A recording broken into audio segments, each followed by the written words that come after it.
नमस्कार, आप देख रहे हैं लाइव यूपी न्यूज़ 24। मैं हूं आपके साथ लक्ष्मी शंकर मिश्र। यूपी के बिजनौर में गैंगरेप का जो मामला कल जो सामने आया था, वो कहानी पूरी तरह से पलट गई है।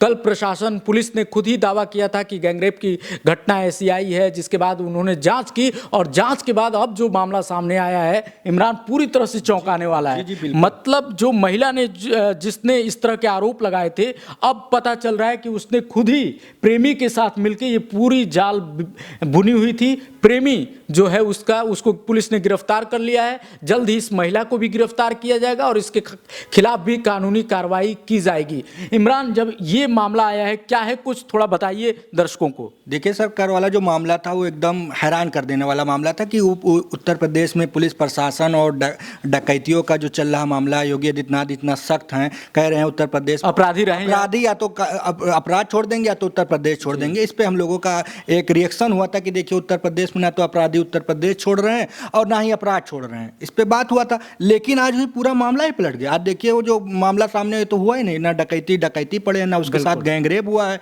वो खुद ही अपने साथ पूरा मामला रच दी है। वो जो सिगरेट की दागे तो खुदे जला के खुदे दाग दिया था। वहाँ बिजनौर पे जब लोगों से बात हुई थी तो लोगों का भी कहना था कि हाँ भाई गैंगरेप हुआ है, ये उसके साथ बहुत ही जुल्म हुआ। पुलिस ने आके सामने बयान दिया था।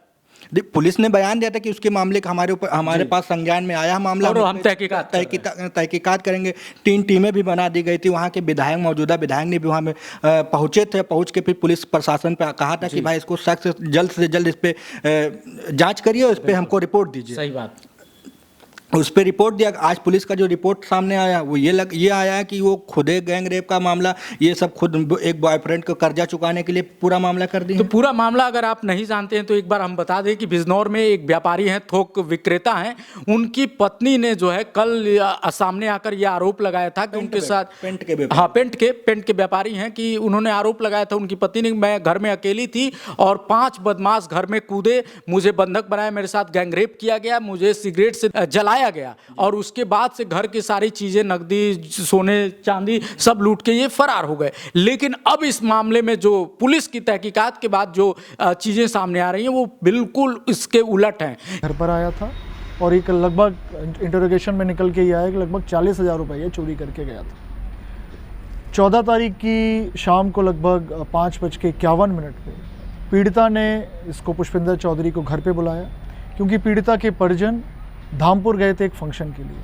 तो वो धामपुर निकले और इसने घर पे बुलाया और इसने ये सारा सामान जो आपको दिख रहा है, चांदी का सामान है, जेवर है, सोने का जेवर है, कुछ घड़ियां हैं, करेंसी नोट्स हैं, मोबाइल फ़ोन है, LED है, स्कूटी। इसमें ये कहा जा रहा है कि उस महिला का 10 साल से एक प्रेम संबंध था, जिसके बारे में पति को और परिवार को नहीं पता था और वो प्रेमी उसके नहीं होने पे घर में आता था। उसने एक सिम कार्ड भी खरीद के दे रखा था अपनी इस प्रेमिका को और उसी पे दोनों की बातचीत होती थी। इमरान, इसी जो सिम कार्ड है, इसी के जरिए वो पकड़ी गई है। इसी सिम कार्ड के जरिए पकड़ी गई। महिला पता नहीं कितने सालों से उसको पैसा चोरी छिपे दे रही थी और व्यापारी को पता भी नहीं लग रहा। हो सकता पता लग रहा हो तो उसको ये शक थोड़ी ना खाएगा कि भाई मेरी पत्नी हो सकता कहीं बढ़िया जगह यूज कर रही हो, आरोपी हो सकता सेविंग कर रही हो, फिर आगे वाले भविष्य के उसको ये नहीं पता था कि अपने प्रेमी को देगी। बिल्कुल। और जो आरोपी को गिरफ्तार किया गया इमरान, उसमें कहा जा रहा है कि वो शेयर मार्केट में पैसा लगाता था और अक्सर पैसा हार जाता था तो धीरे धीरे कर्ज में डूबता था और जब कर्जा आता था तो वो इसी के पास आता था और ये उसको मदद करती थी। जब कर्जे में वो डूब जाते थे तो फिर इसको कोई रास्ता था नहीं, उनके पास प्रेमिका ही रास्ता थी, क्योंकि प्रेमी जो प्रेमिका का पति था वो अच्छा खासा मजबूत था। वो पेंट का बहुत बड़ा व्यापारी था, उस वजह से इनको अपने जाल में फंसाया हुआ था। अब पैसे को जैसे फंसाया था कि, लेकिन हमें तो यही लग रहा कि इसके जाल में फंसाया था हर महीने। और इस बार जो है वो ज्यादा उसके ऊपर कर्जा हो गया था तो वो अपनी प्रेमिका के साथ मिलकर दोनों ने ऐसी साजिश रची कि जैसे ही इनको पता चला कि परिवार के लोग बाहर जा रहे हैं, इसने अपने प्रेमी को फोन किया और कहा कि आज मेरे परिवार के लोग देर रात आएंगे और फिर इन दोनों ने मिलकर कहानी रच ली। उसके बाद से इसका प्रेमी आता है और प्रेमिका क्या करती है कि उसको घर की LED और जितने सामान हैं, जेवर हैं, सब कुछ उसको दे देती है। वो लेके चला जाता है। उसके बाद वो सिगरेट से अपने शरीर को दागती है और फिर वो, ताकि लोगों को मुझ पर विश्वास हो जाए, फिर वो आरोप लगाती है। सर, महिला ने जो अपना बयान दिया था उसको सुन के लोगों का कोई भी इंसान था उसका दिल दहल गया था कि भाई ये घटना घटी है, 5 डाकू उसके घर में कूदे हैं, उसके साथ बलात्कार किए हैं, उसके बाद सिगरेट से उसको यातनाएं दी, उसके शरीर में चोटें दागे पूरे पहुंचाए। मतलब राष्ट्रीय मीडिया में मैं देख रहा हूँ ऐसी हेडिंग लगी थी कि हैवानियत की हदें पार, यूपी में ये क्या हो रहा है, अपराधी बेखौफ। लेकिन अब देखिए इमरान, जब इस तरह के मामले आते हैं, खास करके एक महिला जब इस तरह से झूठ बोलेगी, तो फिर पुलिस प्रशासन आगे अगर कभी सही भी घटना हो तो क्या आपको लगता है कि ये बहुत गलत मैसेज जा रहा है? देखिए, गलत मैसेज तो जाहिर सी बात से जा रहा है। अब हम ही लोग हैं, मीडिया वाले हैं सर, तो कोई भी अब घटना ऐसी घटेगी तो हम एक बार चलाने से पहले सोचेंगे कि भाई वो हकीकत है कि गलत है, क्योंकि उसके बाद हम छानबीन करेंगे। हो सकता है 2-4 घंटा 5 घंटा लेट हो जाए, उसको न्याय ना मिल पाए। क्योंकि जब घटना ऐसी हो रही है, हम लोग तुरंत चलाने वाले हैं कि तत्काल से चला देते हैं कि भाई उनके बयान के आधार पर, लेकिन उनका बयान था उसके आधार पर चल गया। इमरान, ये पहली बार नहीं है, कई बार इस तरह की चीजें होती हैं जिसमें पता चलता है कि जमीन का विवाद था, कुछ महिलाओं ने या लड़कियों ने गलत आरोप लगा दिया दूसरे पक्ष पे, वो जेल भी चले गए। बहुत सारी दिक्कतें इस तरह की होती हैं। जेल जाना और जमीन का अपराध ये सब छोटी घटना है, लेकिन ये जो घटना, ये बहुत बड़ी घटना है। इस पे ऐसी घटना गैंगरेप और ये सब बहुत बड़ी घटना है। सीधे प्रशासन और पुलिस कटघरे में, प्रशासन पुलिस पूरे वहां पे सब सरकार भी कटघरे में हो जाती, जनता उस पे सवाल उठाने लगती है, क्रेडिबिलिटी की बात हो जाती है। जी सर, पुलिस प्रशासन पे भी आरोप लगाने लगती तो है। आपको क्या लग रहा है कि ये जो महिला ने जिस तरह से किया है उस पे किस तरह की कार्रवाई की आप बात? महिला को कड़ी से कड़ी सजा मिलना चाहिए, कानून के तहत जो भी सख्त कार्रवाई होनी चाहिए वो हो। ये नहीं ताकि देखना चाहिए आगे कि महिला है। जी। इसने वो काम कर दिया है जो पूरे समाज में महिलाओं को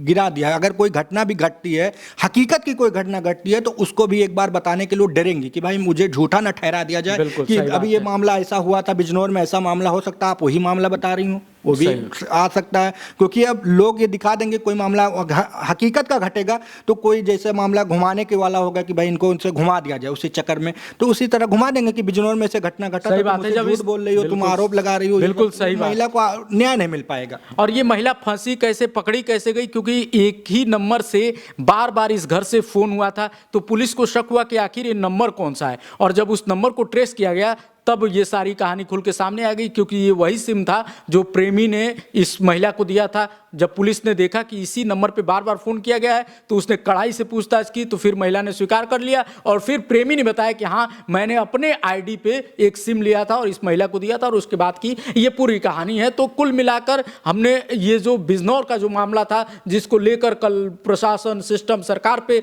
जो सवाल उठ रहे थे और हर कोई उठा रहा था, लेकिन अब ये मामला पलट चुका है। पुलिस ने बहुत ही त्वरित कार्रवाई की है, 24 घंटे के अंदर इस मामले का खुलासा किया है और बता दिया है कि पुलिस तो सख्त थी, पुलिस ने तो अपने कदम सही उठाए थे, लेकिन जब महिला ही गलत आरोप लेकर चले आए तो पुलिस क्या करे? क्योंकि लेकिन अब जो बयान आया है उससे साफ हो गया है कि महिला ने अपने प्रेमी के साथ मिलकर इस पूरी कहानी को गलत तरीके से बुना, और उसका खामियाजा ये हुआ कि पुलिस, सरकार, सिस्टम, सब पे लोगों ने सवाल उठाए। लेकिन अब ये मामला पलट गया है, जो है वो हमने आपके सामने रखा। आपका क्या कहना है इस मामले पे नीचे जरूर कमेंट कीजिए। मिलते हैं अगले वीडियो में, देखते रहिए लाइव यूपी न्यूज़ 24। नमस्कार।